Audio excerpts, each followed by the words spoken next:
Bom dia, galerinha do primeiro ano. Aqui é o Betão para mais uma aula de física com vocês. Essa aula de hoje não vai ser uma aula ao vivo pelo Meet, vai ser uma aula gravada. Nós vamos começar o próximo capítulo, tá? Eu vou postar aqui a resolução do capítulo anterior. Nós vamos começar agora, deixa eu ver aqui, gente. Nós vamos começar agora, deixa eu ver aqui qual capítulo. Nós vamos começar o capítulo 16, tá? E eu vou colocar a resolução das questões que eu passei do capítulo 5 aqui no grupo de vocês e aqui no Classroom também, tá? E aí na parte da tarde vai ser ao vivo pelo Meet. Se alguém tiver alguma dúvida com relação a alguma coisa, vocês fiquem à vontade para estar perguntando, tá? Bom, vou postar aqui uma videoaula do sistema de ensino poliedro, tá? Uma videoaula bem completinha, uma videoaula bem bacana. E aí ao final da videoaula nós vamos aqui resolver juntos alguns exercícios do material poliedro de vocês. E vou passar alguns exercícios e aí à tarde a gente retoma, tá bom? Fique agora com a videoaula do sistema poliedro de ensino. Fala pessoal, tudo certo? Na aula de hoje a gente vai falar sobre a conservação da quantidade de movimento e sobre a dinâmica do centro de massa.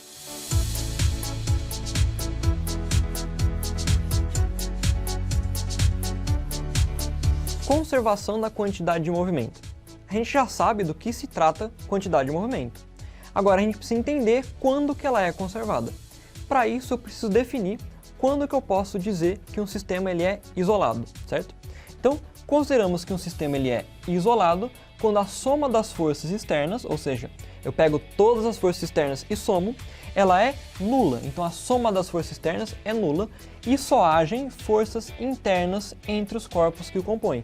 Então digamos que eu tenho um sistema com N partículas, qualquer quantidade de partículas, e a força externa, ou melhor, a soma das forças externas sobre esse sistema tem que ser nulo, só que ainda podem existir forças internas entre uma partícula e outra, ok?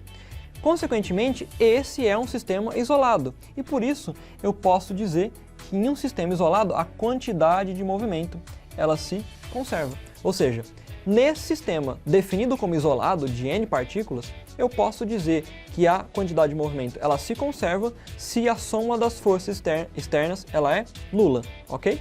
Agora, quem é a quantidade de movimento do meu sistema?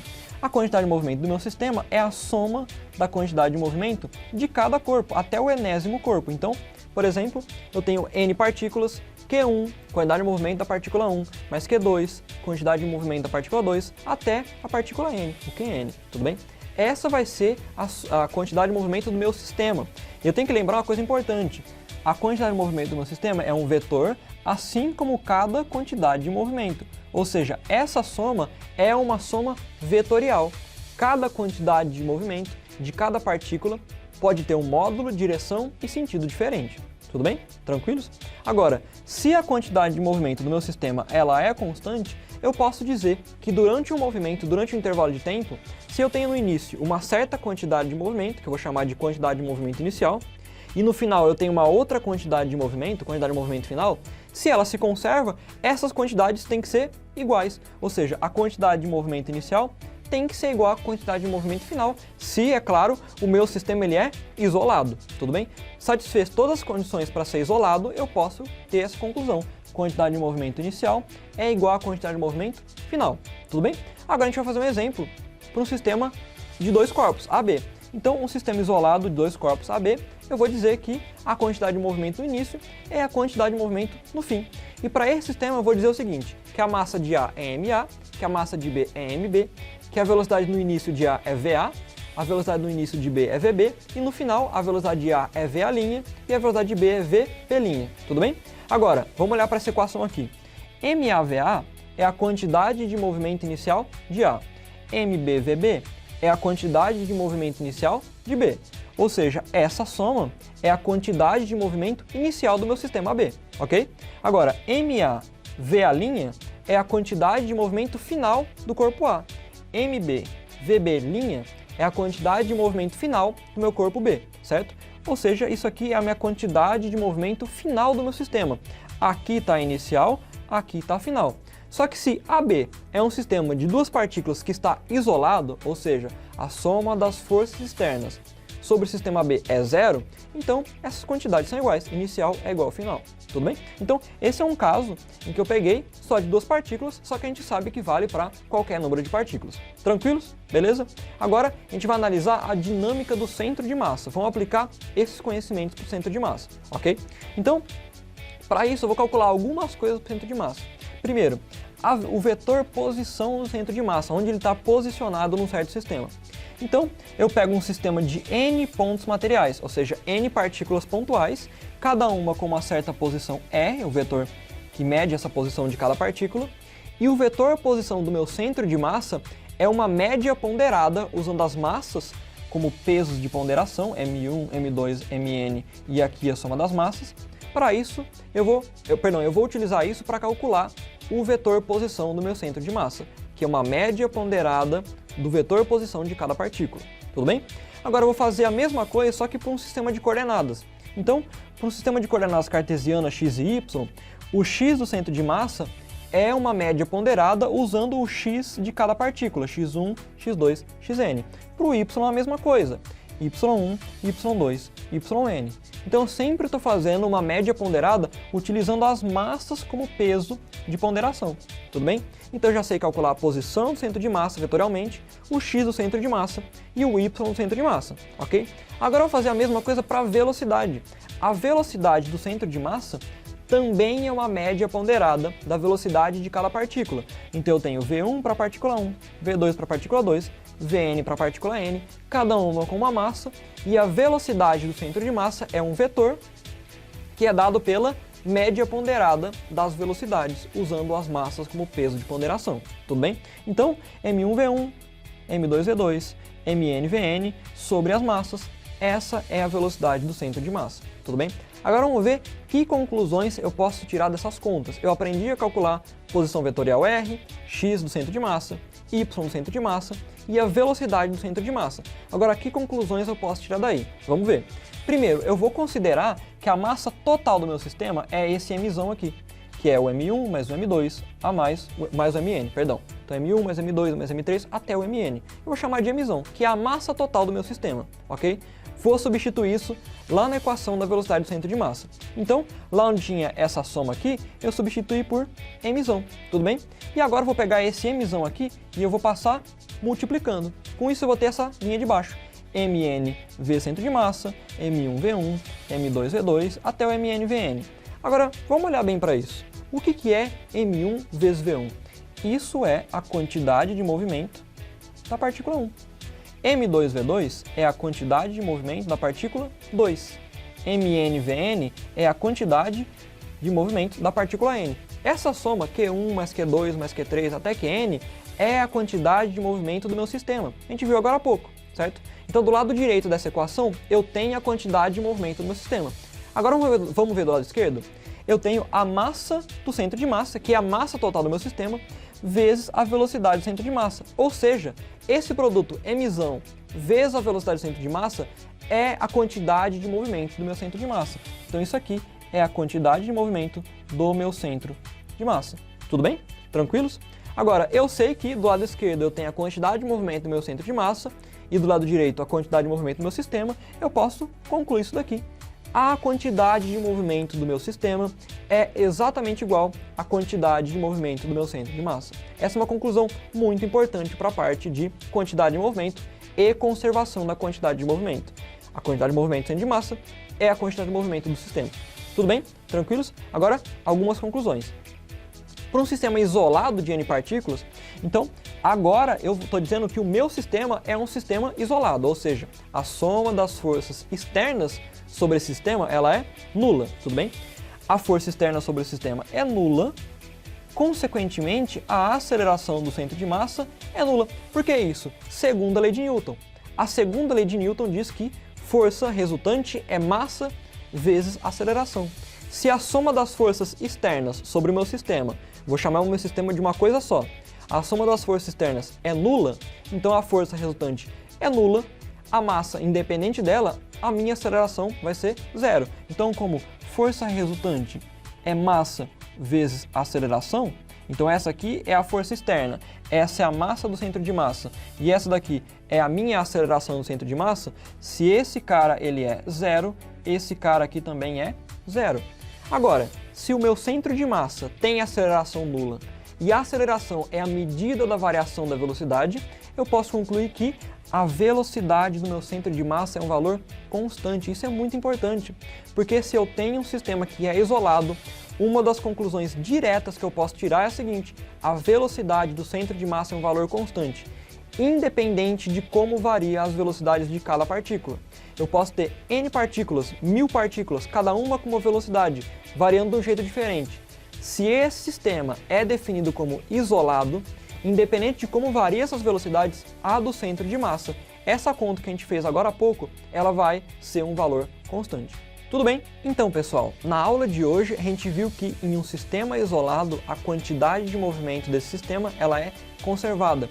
A gente viu que nesse caso também a velocidade do centro de massa ela é constante, certo? Então, bons estudos e até a próxima aula.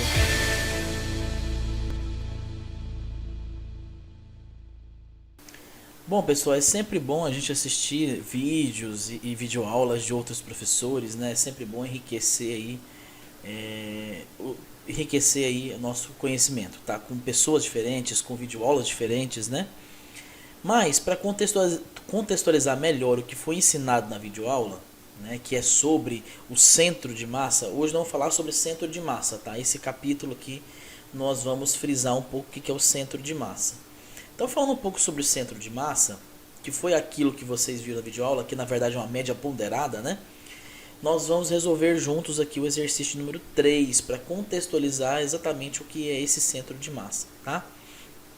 Bom, vamos fazer a leitura do exercício e a gente vai resolver juntos. Ó, número 3, eu estou resolvendo a questão de número 3, deixa eu ver aqui qual página que é essa questão. A número 3 da página 114, tá?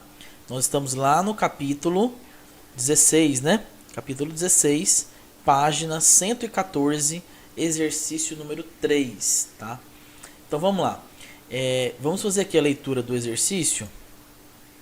A figura a seguir mostra um conjunto de objetos pontuais com massas iguais dispostos ao longo de uma reta.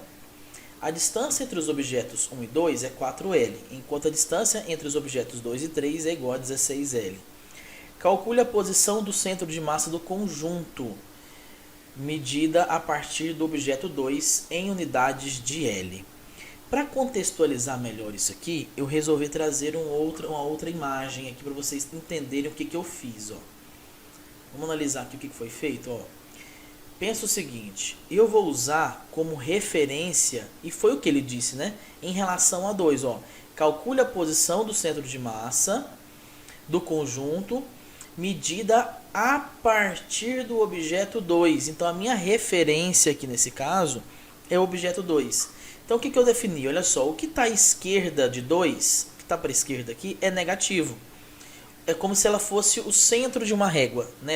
Posição 0. O que está à esquerda é negativo, o que está à direita é positivo e aqui é negativo, tá? Só para vocês entenderem aqui o que foi feito. Beleza. Bom, como vocês viram lá na videoaula, nós sabemos que o centro de massa de um objeto é definido pela média ponderada, ou seja, massa 1 vezes a posição 1, mais a massa 2 vezes a posição 2, mais a massa 3 vezes a posição 3, tudo isso dividido pela soma das massas, né? Então, massa 1 mais massa 2 mais massa 3, né? Isso aqui é a mesma fórmula que vocês viram lá na videoaula do sistema poliedro, né? Então, o meu centro de massa vai ser... Vamos analisar aqui o objeto 1. Ele disse que todos os objetos têm a mesma massa. Então, eu vou falar que tanto M1... Vou falar o seguinte, ó, M1 é igual a M2, que é igual a M3, que eu vou chamar todo mundo simplesmente de M.